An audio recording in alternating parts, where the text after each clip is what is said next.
ஆண்டவராகிய இயேசு கிறிஸ்துவின் நாமத்தில் காலை வாழ்த்துக்கள். இன்றைய மன்னா, தேவன் அதை மறந்தார் என்றும் அவர் தம்முடைய முகத்தை மறைத்து ஒரு காலம் அதை காண மாட்டார் என்றும் தன் இருதயத்திலே சொல்லிக் கொள்கிறான். சங்கீதம் 10 வசனம் 11. எதை கண்டு தம்முடைய முகத்தை மறைத்து அதை காணாமல் இருக்கிறாரு அப்படின்னு சொல்லிட்டு யார் சொல்கிறான்னா, துன்மார்க்கன் சொல்கிறானாம். துன்மார்க்கன் சொல்கிறான், நிறைய காரியம் சொல்கிறான் பாருங்க. அவன் பண்ணுறதெல்லாம் அக்கிரமம் பண்ணியிருக்கான். துன்மார்க்கர் தம் உள்ளம் இச்சித்ததை பெற்றதினால் பெருமை பாராட்டி பெருமையினால் சிறுமைப்பட்டவர்களை கடூரமாய் துன்பப்படுத்துகிறான். அவர்கள் நினைத்த சதிமோசங்களில் அவர்களே அகப்படுவாங்க. பெருமை பாராட்டி பொருளை அபகரித்து தன்னைத்தான் போற்றி கர்த்தரை அசட்டை பண்ணுறான் துன்மார்க்கன் தன் பெருமை வேற இருக்குது, உள்ளத்தின் இச்சை இருக்குது.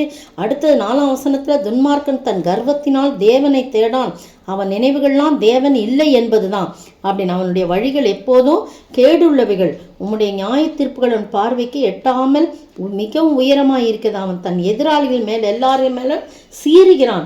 அப்புறம் என்ன சொல்றான் அவன் 6ஆம் வசனத்துல, நான் அசைக்கப்படுவதில்லை. எப்படி தாவீது கர்த்தரை தனக்கு முன்பாக வைத்தபடினால் நான் அசைக்கப்படுவதில்லைன்னு சொல்றது போல, கர்த்தருடைய பிள்ளைகள் என் ஆண்டவர் என்னோடு கூட இருக்கிறார் ஆகையால் நான் அசைக்கப்படுவதில்லை சொல்றது போல, இவங்க என்ன பண்றாங்க, துன்மார்க்கன் நான் அசைக்கப்படுவதில்லை, தலைமுறை தோறும் தீங்கு என்னை அணுகுவதில்லை என்று தன் இருதயத்திலே சொல்லிக் கொள்கிறான்.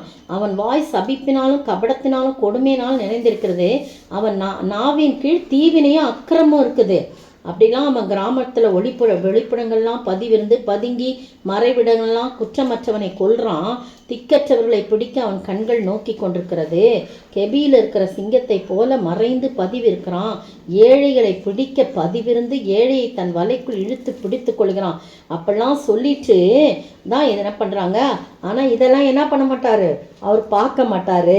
தேவன் அதை மறந்தார், அதெல்லாம் மறந்துட்டார். நாங்கள் செஞ்சதெல்லாம் மறந்துட்டாரு. நம்முடைய முகத்தை மறைத்து ஒரு காலம் அதை காண மாட்டார். அந்த துன்மார்க்கத்தெல்லாம் அவர் பார்க்க மாட்டாருன்னு இருதயத்தில் சொல்லி கொள்றாங்க. அப்போ தான் தாவீது சொல்கிறார், கர்த்தாவே நீங்கள் எழுந்துருங்களப்பா, உங்களுடைய கையை உயர்த்துங்க. இப்படிலாம் அவன் சொல்லிக்கிட்டு தெரியலாம். நீங்கள் அவங்க பண்ணுற அக்கிரமத்துக்கெல்லாம் உங்கள் முகத்தை மறைச்சிக்குவீங்களா, நீங்கள் அதை பார்க்க மாட்டீங்களா, கண்டும் காணாத மாதிரி இருப்பீங்களா அப்படின்னு இருதயத்தில் சொல்கிறான். ஆனாலும் நாங்கள் அசைக்கப்படுதலைன்னு சொல்கிறான்ப்பா. நீங்கள் எழுந்துடணும் தேவனே, உங்களுடைய கையை உயர்த்தும், ஏழைகளை மறவாதீங்க. துன்மார்க்கன் நாம் தேவனை அசட்டை பண்ணிவிட்டு நீர் கேட்டு விசாரிப்பதில்லை என்று தன் இருதயத்தில் சொல்லிக்கூட. பாருங்களேன், நான் துன்மார்க்கன் என்ன செய்கிறான், உங்களை அசட்டை பண்ணுறான். நீங்கள் அதெல்லாம் எங்களுக்காக எதுவுமே கேட்டு விசாரிப்பதில்லைன்னு வேற சொல்கிறான். அதை நீர் பார்த்திருக்கிறீரே, உபத்திரவத்தையும் குரோதத்தையும் கவனித்திருக்கிறீரே, நீர் பதிலளிப்பவே. ஏழையானவன் தன்னை உமக்கு ஒப்புவிக்கிறான், திக்கற்ற பிள்ளைகளுக்கு சகாயர் நீரே அப்படின்னு சொல்லி அவன் சொல்கிறான். துன்மார்க்கனும் பொல்லாதமாக இருக்கிற புயத்தை முறித்து விடுங்க ஆண்டவரே. முகத்தை பார்க்காம இருந்துடாதீங்க. கட்டாயம் நீங்கள் அவங்கள பார்த்து அவங்களுக்கு ஒரு நியாயம் செய்யுங்க, எங்களுக்கு நீதியை செய்யுங்க, எங்களுக்கு நியாயத்தை செய்யுங்க. அவனுக்கு நீங்கள் காரியங்களை சொல்லி கொடுங்க ஆண்டவரே. அவன் எவ்வளோ பொல்லாதவனாக இருக்கிறான். அவனுடைய ஆகாமியம் காணாமல் போக மட்டும் அதை தேடி விசாரிங்கப்பா. கர்த்தர் சதாகாலனுக்கு ராஜாவாக இருக்கிறார். புறஜாதியார் அவர்கள் தேசத்திலிருந்து அழிந்து போவார்கள். கர்த்தாவே, சிறுமைப்பட்டவர்கள் வேண்டுதலை கேட்கிறீர், அவர்கள் இருதயத்தை ஸ்திரப்படுத்துவேன்னு சொல்லிட்டு, அப்படி திக்கற்ற பிள்ளைகளை ஒடுக்கப்பட்டவர்களை நீதி செய்ய உங்களுடைய செவிகளை சாய்த்து கேளுங்கப்பா. நீங்கள் உங்கள் முகத்தை இதை கண்டும் காணாமல் இருந்துடாதீங்கப்பா அப்படின்னு சொல்லிட்டு ஓகே சொல்கிறத பார்க்குறோம். அப்படி தான் சில வேளையில் கர்த்தருடைய பிள்ளைகளுக்கு கஷ்டத்து மேலே கஷ்டம் வந்துக்கிட்டே இருக்கும். ஆனால் நம்ம கூட சொல்லுவோம் சில வேளையில், என்ன நம்மளுக்கு மட்டும் இவ்வளோ கஷ்டம் வருது, அவன் தேவனை தூஷித்து தேவனுக்கு விரோதமாக இருக்கிறான், அவன்லாம் நல்லா தான் இருக்கிறான்னு சொல்கிறோம் இல்லையா. ஆனால் ஆண்டவர் அப்படி விட மாட்டார், நின்று விசாரிக்கிற ஆண்டவராக இருக்கிறார். அப்படி இருக்கிறது போல் கண்டும் காணாது போல் இருக்கலாம். ஆனால் ஆண்டவர் அப்படி நம்மளை விட மாட்டார். அப்படி தான் ஈசாக்க பலியிட சொன்னார்.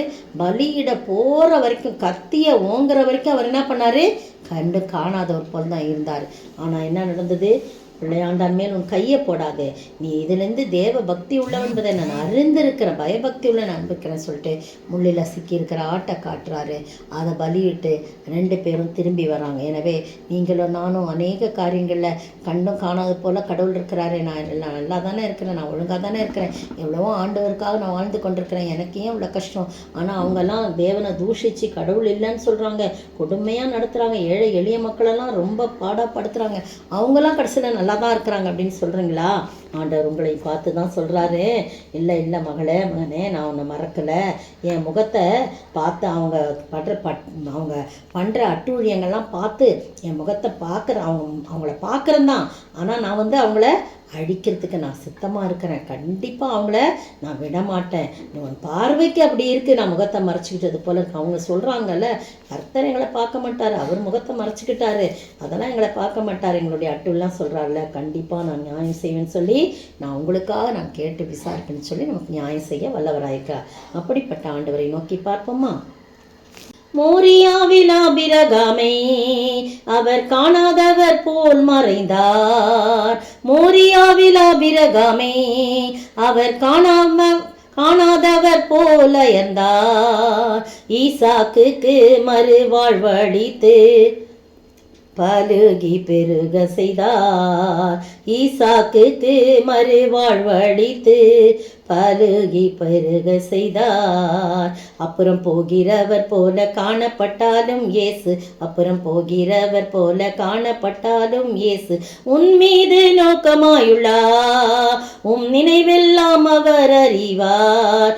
காக்கின்றவர், உருவாக்கின்றவர், தோளின் மேல் சுமக்கின்றவர். துதிக்கிற ஆண்டவரே, துதிக்கிற ராஜா, வாழ்த்துகிறோம். நீங்கப்பா அப்புறம் போகிறவர் போல நீர் காணப்பட்டாலும் கர்த்தாவே, துன்மார்க்கத்தை கண்டு ஆண்டவரே தகப்பனே, துன்மார்க்குடைய காரியங்களாம் பார்த்து நீ பார்த்தும் பார்க்காதவர் போல உடைய முகத்தை நீங்கள் மறைச்சிக்கிட்டாலும் ஆண்டவரே தகப்பனே, கட்டாயம் அவர்களுக்கு ஒரு நியாய தீர்ப்பு இருக்குது. கர்த்தருடைய பிள்ளைகளுக்கு ஒரு நீதியை விளங்க செய்வீங்க. உங்களுடைய நீதியை ஆண்டவரே தகப்பனே, நாங்கள் அதிலே மட்டும் உறுதியாய் விசுவாசமாய் காணப்பட ஆண்டவரே நீங்கள் தான் உதவி செய்ய வேணுமாய் ஜெபிக்கிறோம். அவங்க எவ்வளோ சொன்னாலும் பரவாயில்ல ஆண்டவரே, அவங்க ரொம்ப தழைக்கிறது போல காணப்பட்டாலும் ஆண்டவரே, நாங்கள் அசைக்கப்படுதல்னு சொல்லி தலை நிமிர்ந்து நிற்கிறது போல இருந்தாலும் ஆண்டவரே தகப்பனே, ஒரு நாளிலே அவங்களுடைய காரியங்கள்லாம் வெளிப்பட ஆண்டவரே நீங்கள் நியாயம் தீர்ப்பீர் ஆண்டவரே. எங்களுக்காக நீங்கள் உதவி செய்வீங்க ஆண்டவரே. திக்கற்ற பிள்ளைகளுக்கு சகாய நீர்தான் ஆண்டவரே. அப்படிப்பட்ட ஆறுதலின் தேர்தலையும் கொடுத்து எங்களை ஆசீர்வதிக்க வேண்டும் என்று கர்த்தரும் மீட்பரும் ராஜாவுமாகிய இயேசு கிறிஸ்துவின் விலையேறப்பட்ட நாமத்தில் ஜெபிக்கிறேன் பிதாவே, ஆமீன். நேற்றைய பதில் சாலமோன் ராஜா, மத்தேயு 6:29. இன்றைய கேள்வி, அநேகர் பிரவேசிக்கிற வாசல் எங்கு போகிறது? அது எப்படிப்பட்டதாய் இருக்கிறது? அநேகர் பிரவேசிக்கிற வாசல் எங்கு போகிறது? அது எப்படிப்பட்டதாய் இருக்கிறது?